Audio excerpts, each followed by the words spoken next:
એટલે ભાઈ આટલામાં નિલેશ ઠાકોર ક્યાં રહીએ છે? હું એને કયું નો ફોન કરું, ફોન ઉપાડતા નથી વડે ભાઈ. હું કુરિયર વાળો હોય ને આઈફોન ઓનલાઈન મંગાવ્યો હતો. અરે ભાઈ તમારી ભૂલ થતી હશે, એની પાસે ચા પીવાના પૈસા નથી તો આઈફોન ક્યાંથી મંગાવશે? એટલે ભાઈ તમારે ક્યાંક ભૂલ થતી છે, એનું નામ આમાં લખેલું હોય, તમે મને ખાલી એનું ઘર બતાવો ને ભાઈ. હાલો બતાવો ભાઈ, એનું ઘર બાજુમાં જ છે. બોલો ને ભાઈ. એટલે ભાઈ તમે ફોન તો ઉપાડતા હોય, આઈફોન ઓનલાઈન મંગાવો, ફોન નથી ઉપાડતા. આલ્યો તમારો આઈફોન. ના ના ભાઈ, આઈફોન મારો નથી, તમારી કઈક ભૂલ થતી હશે. મારી પાસે ચા પીવાના પૈસા નથી. મેં તમને કીધું તું ને, આ થોડી આઈફોન મંગાવે, આની પાસે પૈસા જ નથી. આ ભાઈ અહીંયા આવો તો. બોલો ભાઈ, હવે શું છે? આ ખમો ભાઈ, બોલો વયો ગયો ને. લાવો આઈફોન મારો જ છે. તો આલ્યો ભાઈ, હું કયું તડકાના હેરાન કરો છો મને?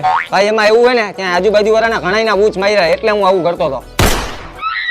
કોઈ બીજું મેળ્યું નહીં હેરાન કરવા, હું જ મેળ્યો આવા તડકાનો. શું કરું યાર, દેણું જેટલું થઈ ગયું ને કે ખોટું બોલવું પડે અમારે.